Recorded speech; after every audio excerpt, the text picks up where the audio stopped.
¿Qué dice la segunda ley de la termodinámica? Que a menos que un sistema reciba energía exterior, se agota.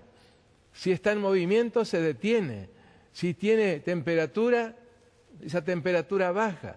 La segunda ley de la termodinámica nos revela que desde la morada de Dios, desde su trono, como lo consignó San Juan, es desde donde llega toda la energía que mantiene el universo en funcionamiento y todos los seres vivos en capacidad de seguir sus funciones vitales. En el versículo 11, capítulo 4, el versículo 11, encontramos una declaración muy hermosa. Dice: Señor, digno eres de recibir la gloria y la honra y el poder, porque tú creaste todas las cosas y por tu voluntad existen y fueron creadas. En el cielo, mis queridos amigos, cualquier excusa es buena para comenzar un himno de alabanza. La atmósfera del cielo es una atmósfera de alabanza. Y el trono es el centro de una actividad intensísima.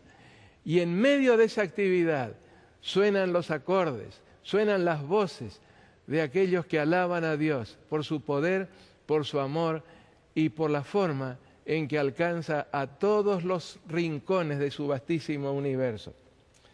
Pero pasamos al capítulo 5, el versículo 1. Hasta este momento Juan no sabe exactamente por qué razón se le dio la visión del trono de Dios.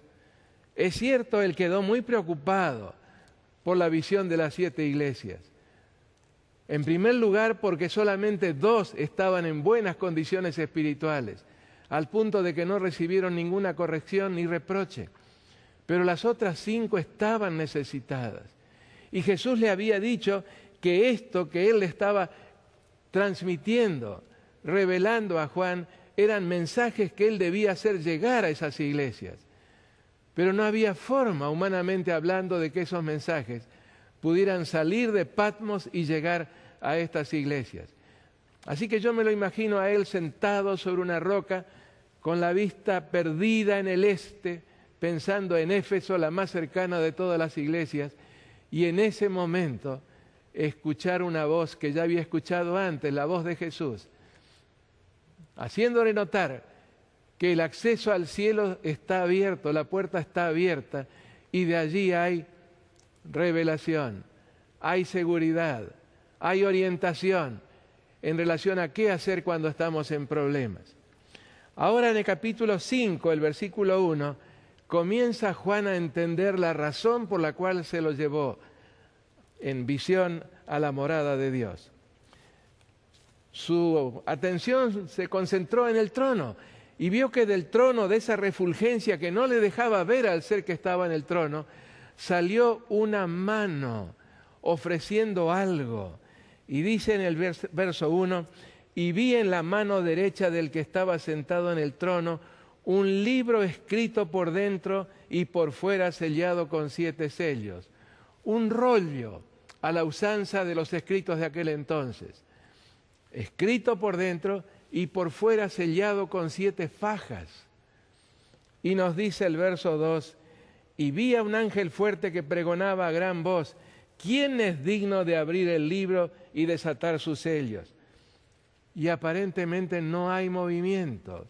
Aparentemente nadie se siente capaz de tomar ese rollo que evidentemente es de enorme trascendencia para los habitantes de este planeta.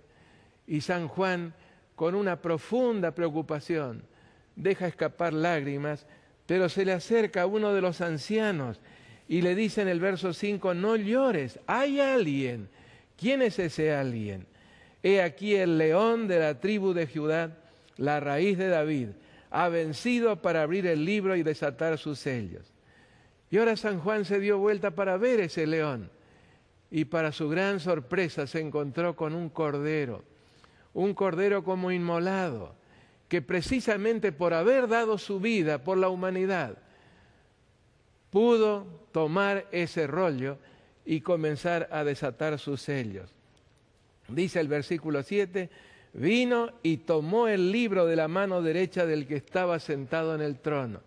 Y nadie, absolutamente nadie, le objetó el derecho de hacerlo. Todo el cielo prorrumpe en una alabanza hermosísima que ocupa todo el resto del capítulo 5. Y ahora, interesado San Juan en lo que habría de mostrársele, vio cómo Jesús rompía uno de los sellos. Capítulo 6, versículo 1. Vi cuando el Cordero abrió uno de los sellos y oí a uno de los 4 seres vivientes decir con voz de trueno: sal fuera. Y usted dice, pero mi Biblia dice, ven y mira. Pero manuscritos de mayor autoridad tienen la expresión sal fuera. ¿Y qué fue lo que vio? Un caballo blanco, y el que lo montaba tenía un arco y le fue dada una corona.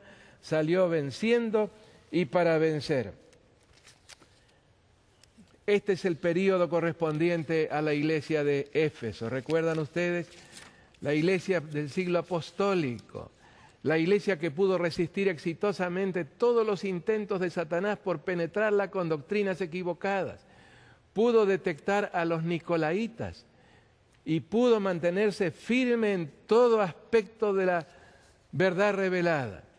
No hubo compromiso alguno con ninguna de las herejías que estaban pugnando, casi todas ellas a partir de la filosofía griega, para penetrar dentro de la iglesia. Cuando abrió el segundo sello, oí al segundo ser viviente que decía: sal fuera. Estoy leyendo ahora en el capítulo 6 los versos 3 y 4. Y salió otro caballo, pero el color cambió, bermejo, y al que lo montaba le fue dado poder de quitar de la tierra la paz y que se matasen unos a otros, y se le dio una gran espada. El color del dragón bermejo, comenzó a teñir doctrinalmente a la iglesia de Esmirna. Pero ese color rojo también corresponde a sangre, porque en ese tiempo comenzó a surgir la sinagoga de Satanás. Nada tiene que ver con los judíos, es simplemente una organización que Satanás iba a tratar de implantar en la iglesia, y la encontramos actuando hasta la iglesia de Filadelfia y seguramente después, porque es el mismo sistema político-religioso del que nos hablan con tanta claridad Daniel capítulo 7 y Apocalipsis 13.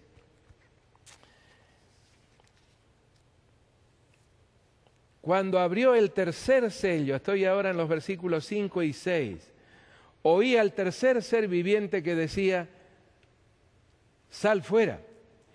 Y miré, y aquí un caballo negro, y el que lo montaba tenía una balanza en la mano. Y oí una voz de en medio de los 4 seres vivientes que decía: 2 libras de trigo por 1 denario y 6 libras de cebada por 1 denario, pero no dañes el aceite ni el vino. Estamos en el tiempo de Pérgamo, 313 a 538. ¿Qué significaba ese color negro? La introducción de oscuridad dentro de la iglesia, apostasía naciente, desarrollándose a través del período al cual acabo de hacer referencia. ¿Y qué significa eso de que el jinete tenía una balanza en la mano? La atribución de decidir qué es lo que debe creerse y qué es lo que debe rechazarse. Comienzan a surgir los primeros conatos de dogmas dentro de la iglesia.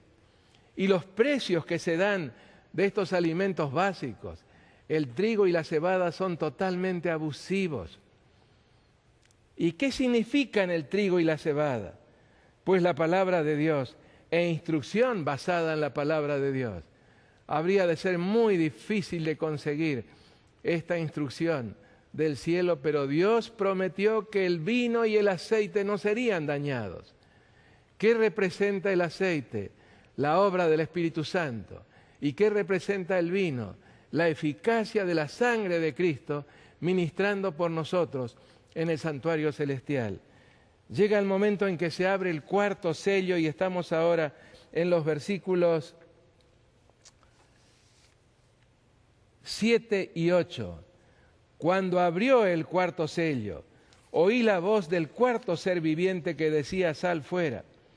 Miré, dice San Juan, y he aquí un caballo amarillo, y el que lo montaba tenía por nombre Muerte, y el Hades le seguía. y le fue dada potestad sobre la cuarta parte de la tierra para matar con espada, con hambre, con mortandad y con las fieras de la tierra. Apostasía total. Es el período de Tiatira, 538 a 1517, cuando la iglesia cristiana, en plena apostasía, se sumió en los horrores de la Inquisición y de la persecución de aquellos que trataban de ser fieles al Señor. Cuántas páginas ensangrentadas nos llegan de aquellos días.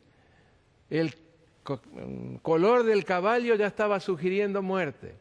Y además el jinete era la muerte y se lo presenta al sepulcro, el Hades, la tumba con la boca abierta como siguiendo al caballo. Y se habla de mortandad por falta de alimento, se habla entonces de muerte y finalmente de la acción de las fieras de la tierra. Y ahora llegamos a una escena muy extraña, un lenguaje figurado al extremo en la descripción del quinto de los sellos. ¿Qué nos dice este pasaje? Cuando abrió el quinto sello, vi bajo el altar las almas de los que habían sido muertos por causa de la palabra de Dios y por el testimonio que tenían. Y clamaban a gran voz diciendo, captamos perfectamente el simbolismo, el carácter figurado de la descripción, a gran voz diciendo, ¿hasta cuándo, Señor santo y verdadero, no juzgas y vengas nuestra sangre en los que moran en la tierra? Y se les dieron vestiduras blancas, y se les dijo que descansasen todavía un poco de tiempo hasta que se completara el número de sus consiervos y sus hermanos que también habían de ser muertos como ellos. ¿Y en qué momento colocamos este quinto sello? ¿Después de 1517? No, evidentemente aquí no tenemos un momento específico. Está hablando de todos los que murieron simplemente por odio de aquellos que trataban de apartarlos de Cristo sin lograrlo. Y encontramos en los mensajes a las 7 iglesias 3 momentos de tribulación, 3 momentos de persecución. Y aquí este reclamo de venganza de parte de los muertos, sabemos que los muertos nada saben. Esta doctrina de origen griego, me refiero a la inmortalidad del alma, no tiene asidero ninguno en la palabra de Dios. Estos aparecen reclamando venganza. Es un lenguaje muy parecido al que encontramos en Génesis, el capítulo 4, donde Dios le dice a Caín, la sangre de tu hermano Abel clama a mí desde la tierra. Es decir, reclama acción, reclama intervención. ¿Cuáles fueron esos momentos de persecución? Bueno, en primer lugar, escuchamos en este clamor de las almas que estaban debajo del altar. Miren, si murieron como mártires y realmente la inmortalidad del alma fuera un hecho, deberían estar en el cielo, pero aquí se los ve debajo del altar de los holocaustos, aquí en la tierra. El primero de estos momentos de persecución fue el de los que fueron masacrados por el Imperio Romano en su fase pagana. Fueron 10 persecuciones que sumaron 70 años en total, de los años 64 al 313. La tribulación anticipada a la iglesia de Esmirna al decirle que habrían de ser perseguidos por 10 días, es decir, por 10 años. Pero también la certeza de que quien es fiel hasta la muerte recibirá la corona de la vida. El segundo es el clamor de los que padecieron el martirio perseguidos durante los 1260 años por el Imperio Romano presuntamente cristiano. Me refiero al período que ya hemos mencionado, de los 1260 años del año 538 a 1798. Período reiteradamente repetido en Daniel capítulo 7, verso 25, capítulo 12, versículo 7, en Apocalipsis el capítulo 11, el versículo 3, también el versículo 2, en Apocalipsis 12, el versículo 6 y el versículo 14, y en Apocalipsis 13, el versículo 5. Muchos otros pasajes se refieren a lo mismo, especialmente en los mensajes a las iglesias de Pérgamo, de Tiatira, y en los sellos 3 y 4. Y el tercero de los clamores es el de los que todavía habrán de experimentar, y en grado sumo, la intolerancia y persecución de la triple alianza, referida en Apocalipsis 16, los versículos 13 y 14, y como constituida por agencias demoníacas, 3 agencias demoníacas, 3 espíritus inmundos a manera de ranas que salen de la boca del dragón y de la boca de la bestia y del falso profeta. No otra cosa, nos dice el pasaje, que espíritus de demonios que hacen señales y van a los reyes de la tierra en todo el mundo para reunirlos a la batalla de aquel gran día del Dios Todopoderoso, en el lugar que en lengua hebrea se llama Armagedón. Esta tercera tribulación también está anticipada en varios otros pasajes. No los voy a mencionar, pero están en el capítulo 3, en el capítulo 5, en el 11, el 12, el 13, el 16, el 17, el 18 del Apocalipsis. Esta misma triple alianza que acabo de mencionar en el capítulo 16, los versos 13 y 14, es referida en Apocalipsis capítulo 2, versículo 20 como Jezabel, la gran ramera de la cual han fornicado los reyes de la tierra, y los moradores de la tierra se han embriagado con el vino de su fornicación. Acabo de citar del capítulo 17, los versículos 1 y 2. Se la describe como una mujer sentada sobre una bestia escarlata, llena de nombres de blasfemia, que tenía en su mano, que tenía 7 cabezas y 10 cuernos. Se la describe como una mujer que estaba vestida de púrpura y escarlata y adornada de oro, de piedras preciosas y de perlas, y que tenía en la mano un cáliz de oro lleno de abominaciones y de la inmundicia de su fornicación. Y en el versículo 4 del mismo capítulo 17, una mujer que en su frente ostentaba un nombre escrito, un misterio, Babilonia la Grande, la madre de las rameras y de las abominaciones de la tierra. En el versículo 6, una mujer ebria de la sangre de los santos y de la sangre de los mártires de Jesús. En el verso 9, una mujer sentada sobre 7 montes, que es lo mismo que sobre muchas aguas, como aparece en el verso 1. O sobre una bestia escarlata llena de nombres de blasfemia, que tenía 7 cabezas y 10 cuernos, en el verso 3. O sobre pueblos, muchedumbres, lenguas, naciones, en el versículo 15. Y que terminará, como ya lo hemos mencionado, en la respuesta a una pregunta, desolada, desnuda, devorada y quemada con fuego, como lo consigna el verso 16. Esa mujer que has visto es la gran ciudad que reina sobre los reyes de la tierra. Capítulo 17, el versículo 18. Esta alianza es también descrita como la gran Babilonia, habitación de demonios y guarida de todo espíritu inmundo y albergue de toda ave inmunda y aborrecible, en el capítulo 18 y el verso 2.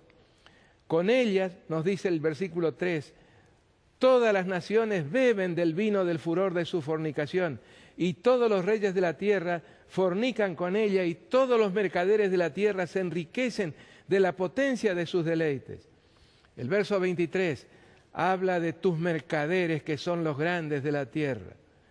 El verso 7, con ella fornican los reyes de la tierra, y con ella viven en deleites.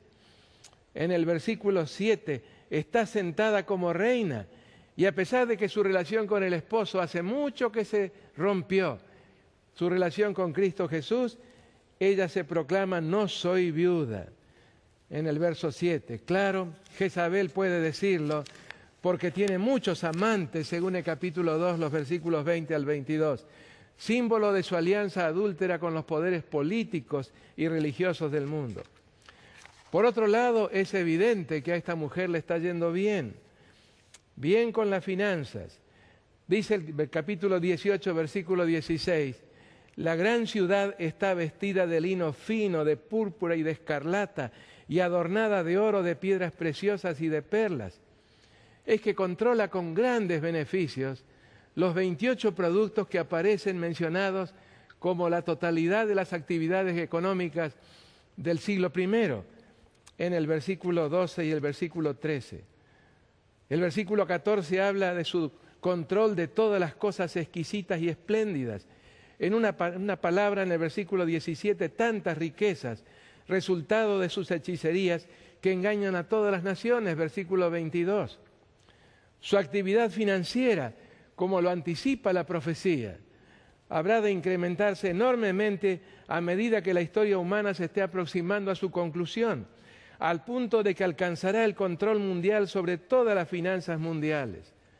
Allí en el capítulo 11 de Daniel se menciona que extenderá su mano contra las tierras y no escapará el país de Egipto, que ya para ese pasaje es símbolo del mundo entero, y se apoderará de los tesoros de oro y plata y de todas las cosas preciosas de Egipto. Repite lo anterior, es decir, todo el movimiento financiero mundial. Y los de Libia, símbolo de los países subdesarrollados o países tercermundistas, y de Etiopía, le seguirán. Etiopía como símbolo de los países desarrollados o primermundistas, en Daniel 11, 42 y 43. ¿Cómo es que habrá de lograr semejante control financiero? Lo menciona el capítulo 11, el versículo 30. Lo hará con la ayuda de una nación muy poderosa, la nación de los que abandonen el santo pacto. Se entenderá con ellos, con estos apóstatas. Esa nación, superpotencia mundial para ese tiempo, es descrita en el versículo 41 como la tierra gloriosa.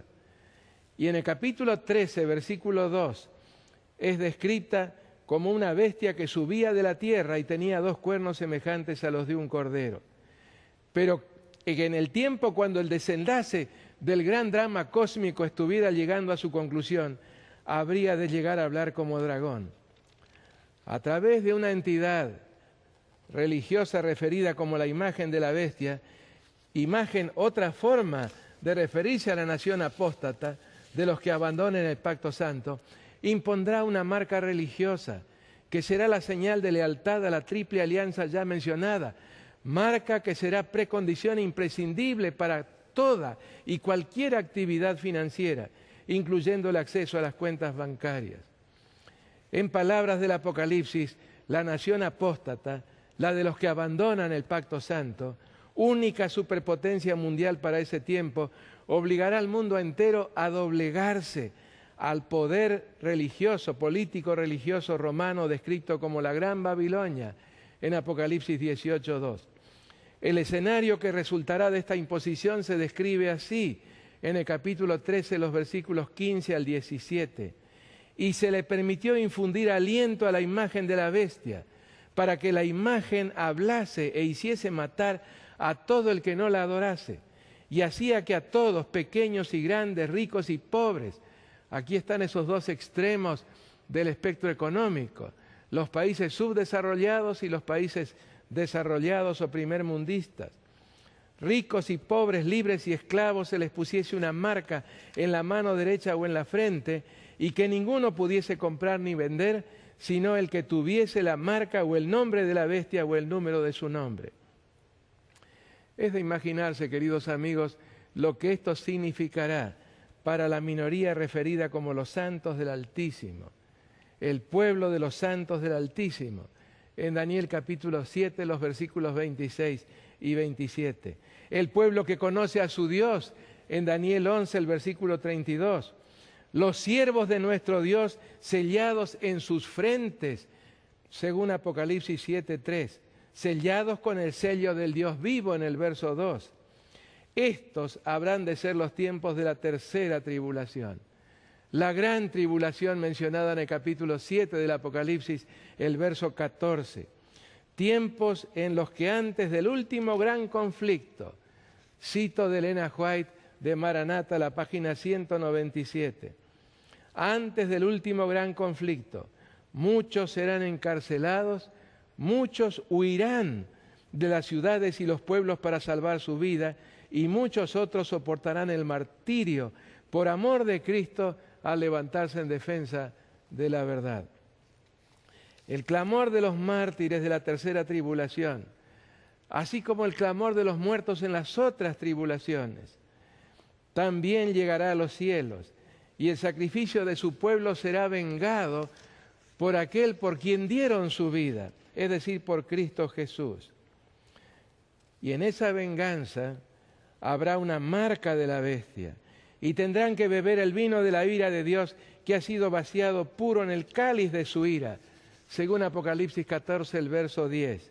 Sobre ellos serán derramadas las 7 copas de oro llenas de la ira de Dios, según Apocalipsis 15, 7. Las 7 plagas postreras, según el verso 6. Si a todo lo que antecede, todo lo que acabo de mencionar, se suma que resultará más comprometedor aún para la gran Babilonia, la mujer ebria de la sangre de los santos y de la sangre de los mártires de Jesús, según Apocalipsis 17, 6. Será precisamente que en ella se hallará la sangre de los profetas y de los santos y de todos los que han sido muertos en la tierra, según Apocalipsis 18, 24. Resulta claro, queridos amigos, que Dios no va a continuar tolerando por mucho tiempo más semejantes atropellos, como lo hacen notar estos 2 capítulos. A través de un poderoso ángel, Dios declara llegado en todo el planeta el fin de su paciencia y misericordia, llegado el tiempo de la venganza final y culminante, reclamada por los mártires de las 3 tribulaciones. Sin embargo, Dios no pondrá en ejecución el ministerio de su ira sin advertencia, todas ellas contenidas en la 7ª trompeta. ¿Cuál es esa advertencia?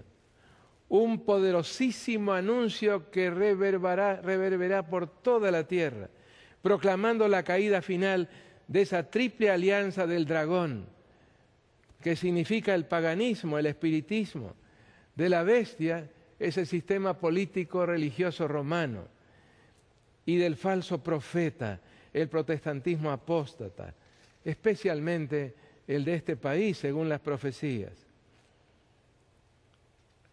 Y el mensaje será, lo estoy leyendo de Apocalipsis 14, 8, ha caído Babilonia, la gran ciudad, porque ha hecho beber a todas las naciones del vino del furor de su fornicación.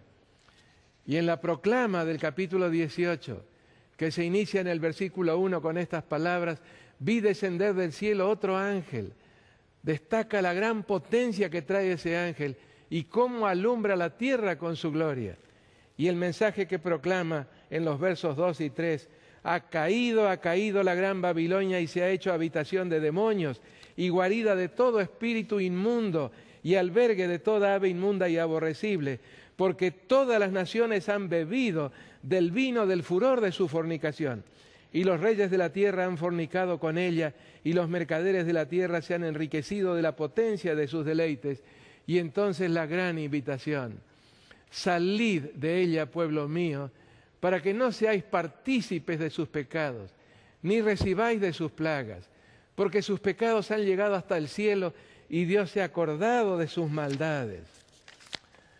La descripción anticipada del castigo aparece en el capítulo 17 con estas palabras, y el 18, tormento, llanto, sus plagas, muerte, llanto y hambre, incineración con fuego en el verso 8, el humo de su incendio, los versos 9 y 18, y la orden divina, pagadle doble según sus obras, en el cáliz en que ella preparó bebida, prepararle a ella el doble. Esto último es una sentencia que Dios no pronunció sobre ninguna otra nación en toda la historia, a pesar de todo lo que la Roma pagana hizo, a pesar de la nación en la cual se dio lo que hoy llamamos el Holocausto. En un solo día, en media hora, dicen distintos versículos, en una sola hora vendrá su castigo. ¿Tiempos proféticos estos periodos? No, sino tan solo referencias todas ellas a un tiempo muy breve. ¿Qué tiempo? El tiempo de las plagas finales registradas en el capítulo 16. Sí, 3 tribulaciones. Y como es lógico, 3 ayes. Allí están en el capítulo 8, el versículo 13, esos 3 ayes. Y rezan así. Capítulo 8, el versículo 13. Y miré y oí a un ángel volar por en medio del cielo diciendo a gran voz, ¡ay, ay, ay de los que moran en la tierra a causa de los otros toques de trompeta que están para sonar los 3 ángeles! El primer ay cayó sobre el imperio romano y ese imperio romano fue destruido por las huestes de tribus germánicas del centro de Europa en el año 476. El imperio romano de Oriente cayó por el embate de las fuerzas musulmanas en el año 1453. El segundo ay cayó sobre la Roma que tanto persiguió durante los 1260 años en 1798. Y el tercero, futuro todavía, caerá sobre Babilonia a través de las plagas. Ahora, de un simbolismo extremo, un lenguaje altamente figurado como el que aparece en la quinta o en el quinto de los sellos, pasamos al sexto sello y nos encontramos con un lenguaje totalmente literal. Empezando del verso 12. Estoy en el capítulo 6, el verso 12. Dice, miré cuando abrió el sexto sello, y he aquí que hubo un gran terremoto, y el sol se puso como saco de cilicio, y la luna se volvió toda como sangre, y las estrellas del cielo cayeron sobre la tierra como la higuera deja caer sus higos cuando es sacudida por un fuerte viento. Y el cielo se desvaneció como un pergamino que se enrolla, y todo monte y toda isla se removió de su lugar. Señales telúricas, señales siderales. Y nos hacía falta un lenguaje literal, porque no hay ninguna pista, absolutamente ninguna pista cronológica en los 5 sellos previos. Solamente pudimos indicar algunas fechas de los primeros 4 sellos sobre la base de su relación con las 7 iglesias. Pero ahora tenemos hechos concretos que habrían de comenzar a verse muy cerca del momento en que terminaran los 1260 años. Cuando hablamos del terremoto, es el gran terremoto de Lisboa. Ese sábado 1 de noviembre del año 1755, a las 9:30 de la mañana. No voy a ocupar tiempo en describirlo, son muchas las descripciones, y en cualquier libro de geología, ustedes pueden buscar el capítulo de la sismología, el capítulo dedicado a los terremotos, y van a encontrarse con una lista de terremotos históricos, que fueron los que más daño causaron, y generalmente van a encontrar que encabeza la lista el terremoto de Lisboa. ¿Cuántos murieron en esa ocasión? No menos de 100.000 personas. Pero fue un terremoto que sacudió toda Europa, se lo sintió hasta en los Urales. Dios quiso que esta señal fuera claramente percibida. Los lagos de la península escandinava se agitaron violentamente por el terremoto. Ciudades en el norte de África como Fez y Marrakech totalmente destruidas. Y los seres humanos comenzaron a pensar, si Dios es el que produce un terremoto de esta naturaleza, mejor será que nos olvidemos de Él y comencemos a tratar de cumplir las promesas bíblicas a través de nuestras propias fuerzas. Pero hubo otros que al captar la magnitud, el momento del terremoto, se convencieron de que ese terremoto tarde o temprano iba a ser seguido por la segunda señal. Y sí, la segunda señal ocurrió 25 años más tarde. Toda la semana del 12 al 19 de mayo del año 1780 se vio algo así como hollín que se iba depositando en las orillas de los lagos y en las orillas del mar. La oscuridad se fue haciendo más y más intensa hasta que el viernes 19 de mayo ocurrió lo que en la historia se conoce como el día oscuro. Ustedes me dirán, bueno, si hubo hollín, probablemente fue el resultado de algún gran incendio o tal vez de alguna erupción volcánica en algún lugar de la Tierra. pero se hicieron muchas investigaciones para tratar de encontrar alguna explicación a ese hollín. Estados Unidos experimenta muchos incendios forestales y sin embargo nada de esto se ve. Una nube de 40.000 kilómetros cuadrados, más de la mitad de mi provincia allí en Argentina, la provincia de Entre Ríos, que fue avanzando lentamente sobre el noreste de los Estados Unidos. Y los que estudiaban las profecías, y eran muchos los que estaban estudiando las profecías precisamente en esos lugares, dijeron, aquí no hay ninguna razón para dudar de que esta es la segunda de las señales. Muchas cosas interesantes ocurrieron en relación a lo mismo. Pasaron entonces 53 años y se produjo la tercera de las señales. Una lluvia meteórica fantástica en la noche del miércoles 12 al jueves 13 de noviembre del año 1833. Para estos fenómenos se han tratado de encontrar explicaciones. Por ejemplo, en el caso del día oscuro, el astrónomo Herschel, Wilhelm Herschel, astrónomo alemán, consignó este día pasado a la historia sin que filosofía alguna pueda explicarlo. No era solamente sin que ciencia pudiera explicarlo, sin que filosofía alguna pudiera explicarlo. Pero por supuesto quienes estudiaban la palabra de Dios captaron perfectamente en la secuencia, en la magnitud, en el tiempo y especialmente para aquellos que estaban buscando orientación acerca de los tiempos en las profecías, captaron perfectamente que eran las señales indicadas por el cielo. Desde 1833 no hemos tenido ninguna otra señal de las indicadas bajo el sexto sello. La que falta todavía es descrita en el capítulo 6, en el versículo 14, y el cielo se desvaneció como un pergamino que se enrolla, y todo monte y toda isla se removió de su lugar. ¿Cómo ocurrirá esto? Pareciera por el lenguaje que se producirá algo así como un rasgamiento de la atmósfera, de tal manera que se pueda ver ya sin ningún tipo de aberración ni cromática ni atmosférica la señal del Hijo del Hombre cuando aparezca allí en esos cielos del oriente del tamaño de apenas la mitad de una palma de una mano, pero que va a ir acercándose más y más y resolviéndose en sus elementos integrantes, es decir, esos millares y millares y millones de ángeles que habrán de acompañarlo en su regreso. ¿Y cuál es la reacción aquí en la tierra? ¿Cuál será la reacción? Aparece indicada en el versículo 15.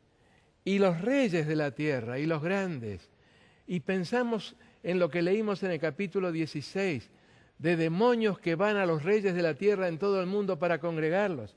Aquí dice, y los reyes de la tierra y los grandes, los ricos, los capitanes, los poderosos y todo siervo y todo libre, se escondieron en las cuevas y entre las peñas de los montes, y hablaban a los montes, les decían a las peñas, caed sobre nosotros, y escondednos del rostro de aquel que está sentado en el trono y de la ira del Cordero. Y entonces una pregunta que parece salir de todas las gargantas. El gran día de su ira ha llegado, ¿y quién podrá sostenerse en pie? La pregunta es indudablemente retórica. ¿Qué es una pregunta retórica? Una pregunta que ya tiene en sí misma la respuesta. Partiendo de todas las gargantas, parecería que no habrá nadie, absolutamente nadie, en condiciones de resistir la manifestación del día del Señor, el glorioso retorno de Cristo en gloria y majestad. El último sello, el séptimo sello, lo encontramos en el capítulo 8, el versículo 1. Cuando abrió el séptimo sello, se hizo silencio en el cielo como por media hora. No es una media hora profética, es un tiempo breve. Más adelante vamos a ver cómo, mediante un juramento muy solemne, el juramento más solemne que encontramos en toda la Escritura, registrado en el capítulo 10, el verso 6, Jesús anunció el fin del tiempo profético precisamente en 1844. ¿Qué es este silencio? ¿Cuál es la razón de este silencio? Es que roto el séptimo sello, ahora puede desplegarse el libro. ¿Y qué encontramos en ese libro? Encontramos la evidencia documental de la perfecta justicia de Dios al resolver el problema del pecado. Nadie podrá objetarle absolutamente nada en relación a su intervención dramática y final en los destinos de este planeta para rescatar a sus hijos. Y usted me dice, pero ¿y por qué de una vez por todas el Señor no rompe el séptimo sello y viene a buscar a sus hijos aquí en la tierra? Hijos que estarán muy perseguidos en esas circunstancias. Bueno, ustedes se dan cuenta que entre el capítulo 6, versículo 17, y el capítulo 8, versículo 1, hay un paréntesis. Y ese paréntesis está representado por la respuesta divina a la pregunta con la que termina el sexto sello. El gran día de su ira ha llegado, ¿y quién podrá mantenerse en pie? El Señor contesta, habrá quienes estarán en pie, que estarán saludando la venida de mi Hijo con profundo gozo, con enorme emoción. ¿Y quiénes son ellos? Los sellados con el sello del Dios vivo. Todo este capítulo 7, vuelvo a decirlo, está intercalado entre el sexto y el séptimo sellos, para decirnos que habrá quienes estarán en condiciones de recibir al Señor en gloria. Y será porque habrán recibido un sello, el sello del Dios viviente, que indica plena aprobación de esa vida, indica total posesión. Quienes reciban ese sello estarán más allá de los ataques y del poder de Satanás. ¿Y qué se dice acerca de ellos? Bueno, hay un compás de espera indudablemente, porque dice el capítulo 7, el versículo 2, que otro ángel que subía de donde sale el sol, es decir, antecediendo a Cristo en su venida, y tenía el sello del Dios vivo, clamó a gran voz a los 4 ángeles a quienes se les había dado el poder de hacer daño a la tierra y al mar, que no dejaran que se escaparan esos vientos y que hicieran todo ese daño hasta que terminara la tarea del sellamiento. Y enseguida nos encontramos, y esto lo mencionamos contestando una pregunta, pero ahora lo repasamos para que se nos grabe más. Encontramos a partir del verso 4 y hasta el verso 8 lo que llamamos o podemos llamar la parte auditiva de esa visión. Porque Juan no ve nada, simplemente oye. Van pasando los nombres de las tribus y se dice que los sellados son 12.000 de cada tribu, siendo 12 tribus, 12.000, 144.000. ¿Y cuánto se ha discutido, se ha investigado, se ha tratado de establecer cuando la palabra de Dios es tan clara? Porque cuando Juan se da vuelta para verlos, se lleva una gran sorpresa como la que registra el versículo 9. Después de esto, después de la parte auditiva, miré y he aquí una gran multitud, la cual nadie podía contar, de todas naciones y tribus y pueblos y lenguas, que estaban delante del trono y en la presencia del Cordero, vestidos de ropas blancas y con palmas en las manos. Y clamaban a gran voz diciendo, la salvación pertenece a nuestro Dios, que está sentado en el trono y al Cordero. Y aquí se menciona una acción de adoración y alabanza después de esta exclamación. Pero San Juan sigue sin entender quiénes son, cómo se puede armonizar. Por un lado, 144.000 y por otro lado una muchedumbre que nadie podía contar. Y en esas circunstancias se le acerca uno de los 24 ancianos, según dice el verso 13. Habló conmigo diciéndome, estos que están vestidos de ropas blancas, ¿quiénes son? ¿Y de dónde han venido? Y entonces, en el capítulo 14, en el versículo 14, encontramos a San Juan contestando, Señor, tú lo sabes. Yo todavía tengo el interrogante. No sé ¿Cuál es la relación entre los 144.000 y la gran multitud? Y la respuesta que recibe es esta. Y él me dijo, estos son los que han salido de la gran tribulación y han lavado sus ropas y las han emblanquecido en la sangre del Cordero. ¿Cuál es la gran tribulación? Esa tercera que acabamos de mencionar. ¿Recuerdan? La primera, la provocada por el Imperio Romano pagano. La segunda, provocada por ese poder político religioso romano que habría de dominar cuerpos y conciencias durante 1260 años hasta 1798. Esta gran tribulación es la última, todavía futura, que tendrá que ser experimentada por el pueblo de Dios antes de que el Señor intervenga para vengar a todos los muertos en la primera, en la segunda y en la tercera, en la gran tribulación.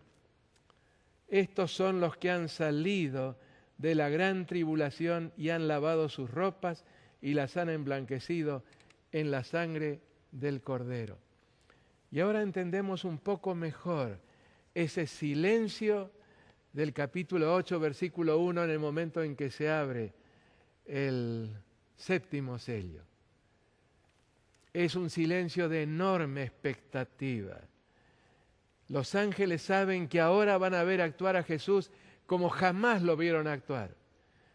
De hecho, en el mensaje del tercer ángel dice, sin mezcla de misericordia. Cuando leemos en Isaías 28, el versículo 21, habla de una extraña obra. Será difícil de conciliarla con el carácter de Jesús. Pero Él es el vengador de su pueblo.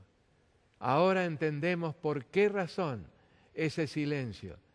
Hay una expectación, hay un tremendo interés en ver qué es lo que será el paso siguiente. Y recuerdan que preguntamos hace un momento, ¿por qué no rompe de una vez por todas el Señor ese sello y despliega esa evidencia documental de la perfecta justicia de Dios? Porque esa evidencia documental necesita de otra evidencia que la respalde. Y es una evidencia viviente. Mientras que ese rollo se despliega en el cielo, Jesús tendrá que poder señalar aquí en la tierra la evidencia viviente, representada por los 144.000 o la gran multitud. Cuando estas dos evidencias se combinen, ese será el momento en que Jesús vendrá para buscar a su pueblo y vengar a su pueblo. Y ahora nos encontramos con la descripción de la venganza en la serie de las 7 trompetas. ¿Se dan cuenta, amigos, que esta noche hemos avanzado bastante? Ha quedado perfectamente claro cuáles son las 3 tribulaciones. Y las repito una vez más. La provocada por el Imperio Romano pagano, como consecuencia de la cual murieron unas 5.000 personas, cristianos, por el solo hecho de confesar a Jesús y no aceptar las imposiciones del imperio pagano. Viene entonces la segunda tribulación, mucho más prolongada, 1260 años. Y los que fueron muertos en ese largo periodo, los cálculos más conservadores indican que no menos de 50 millones de mártires derramaron su sangre, precisamente bajo este sistema que pretendía representar a Dios aquí en la tierra. Y la tercera es la que todavía nos aguarda en el futuro. Todavía tendremos el privilegio de sellar nuestra fe con nuestra sangre en el martirio. Y usted me dice, ¿todos los cristianos? No todos, pero a los que el Señor les conceda ese privilegio y al mismo tiempo la capacitación para hacer frente al martirio, de tal manera que puedan dar su vida con gozo, cantando, extendiendo invitaciones todavía a aquellos que no han entregado sus vidas al Señor o no han conocido el mensaje. ¿Y qué encontramos entonces en la serie del gran vengador, la serie de las 7 trompetas? Miren en el capítulo 8, el versículo 2. y vi a los 7 ángeles que estaban en pie ante Dios, y se les dieron 7 trompetas. Hasta ahí muy claro. Viene el verso 3. Otro ángel vino entonces y se paró ante el altar con un incensario de oro. Nadie puede ofrecer incienso sino solamente nuestro gran mediador, Cristo Jesús, nuestro intercesor en el santuario celestial. Y se le dio mucho incienso para añadirlo a las oraciones de todos los santos sobre el altar de oro que estaba delante del trono. Y de la mano del ángel subió a la presencia de Dios el humo del incienso con las oraciones de los santos. Y el ángel tomó el incensario y lo llenó del fuego del altar y lo arrojó a la tierra, y hubo truenos y voces, relámpagos y un terremoto. ¿Con qué impresión nos quedamos al leer este pasaje? Que se termina la intercesión, porque el ángel, Cristo Jesús, según el versículo 5, toma el incensario, lo llena del fuego del altar, lo arroja a la tierra. Ya no hay más intercesión, ya no hay más mediación. Y hubo truenos y voces y relámpagos y un terremoto. ¿Quiere decir esto, apreciados amigos, que las trompetas recién van a sonar una vez terminado el tiempo de gracia? Y si no, ¿qué explicación podemos darle? Vamos a leer el versículo 2 seguido por el versículo 5. Y vi a los 7 ángeles que estaban en pie ante Dios, y se les dieron 7 trompetas. Y ahora el verso 6, y los 7 ángeles que tenían las 7 trompetas se dispusieron a tocarlas. El pensamiento del verso 2 se continúa naturalmente, lógicamente en el verso 6. ¿Querrá decir esto que lo que encontramos en los versos 3 al 5 es un paréntesis? Y si es un paréntesis, ¿no está en un sitio equivocado? ¿No debiera estar en otro lugar en la Biblia? ¿Por qué aquí? Hay teólogos que tienen la convicción de que aquí hay un problema de cambio de posición de este pasaje bíblico, que no corresponde aquí. Vamos a ver si podemos ubicar este momento de los truenos y voces y relámpagos y un terremoto. Vamos al capítulo 11 y leemos el versículo 15, donde nos habla del 7º ángel que toca la trompeta. Y lo que ocurre entonces, los reinos del mundo han venido a ser de nuestro Señor y de su Cristo, y Él reinará por los siglos de los siglos. Y seguimos en la lectura y llegamos al verso 19. Y el templo de Dios fue abierto en el cielo, y el arca de su pacto se veía en el templo, es decir, se pudo ver hasta dentro del lugar santísimo. Y hubo relámpagos, voces, truenos, un terremoto y grande granizo. Quiere decir entonces que hay fundamento para ver esos 3 versículos. En el capítulo 8, los versículos 3 al 5, como pertenecientes o como anticipando lo que habría de ocurrir cuando terminara el ciclo de las 7 trompetas de la venganza.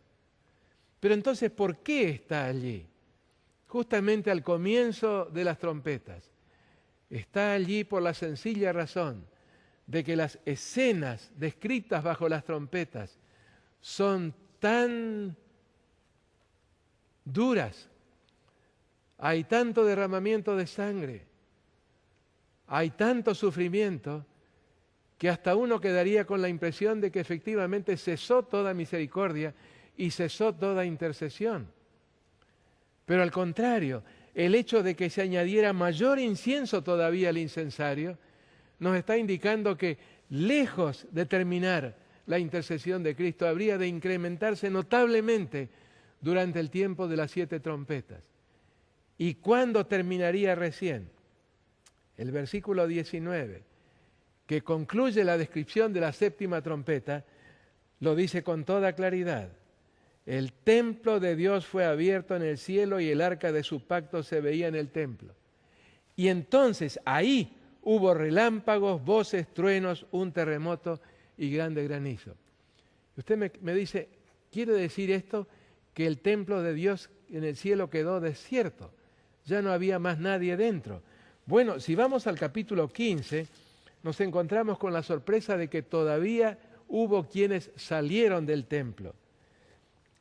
Capítulo 15, versículo 5. Después de estas cosas miré, y he aquí fue abierto en el cielo el templo del tabernáculo del testimonio, exactamente como la primera parte del verso 19 del capítulo 11. ¿Y qué pasó entonces? Y del templo salieron los 7 ángeles que tenían las 7 plagas, vestidos de lino limpio y resplandeciente, y ceñidos alrededor del pecho con cintos de oro. Y uno de los 4 seres vivientes dio a los 7 ángeles copas de oro llenas de la ira de Dios que vive por los siglos de los siglos. ¿Qué ocurrió entonces? Y el templo se llenó de humo por la gloria de Dios y por su poder, y nadie podía entrar en el templo hasta que se hubiesen cumplido las 7 plagas de los 7 ángeles. Pero queremos estar todavía más seguros del momento en que habrán de ocurrir esos eventos de carácter telúrico, geológico, como truenos y como terremotos y como granizo, etc. Avanzo en la descripción de las plagas. Y llego al versículo 17. El 7º ángel derramó su copa por el aire y salió una gran voz del templo del cielo del trono diciendo, hecho está. Terminó. Se acabó la intercesión. Entonces, dice el verso 18, hubo relámpagos y voces y truenos y un gran temblor de tierra, un terremoto tan grande cual no lo hubo jamás desde que los hombres han estado sobre la tierra. ¿Y qué ocurrió entonces? Y la gran ciudad, la triple alianza, la gran Babilonia, y la gran ciudad fue dividida en 3 partes, y las ciudades de las naciones cayeron, y la gran Babilonia vino en memoria delante de Dios para darle el cáliz del vino del ardor de su ira. Y toda isla huyó, y los montes no fueron hallados. Y cayó del cielo sobre los hombres un enorme granizo, como el peso de un talento, y los hombres blasfemaron contra Dios por la plaga del granizo, porque la plaga fue sobremanera grande. ¿Cuál es la conclusión a la cual llegamos de este cotejo de los varios pasajes? Que en la 7ª trompeta están incluidas las 7 plagas postreras.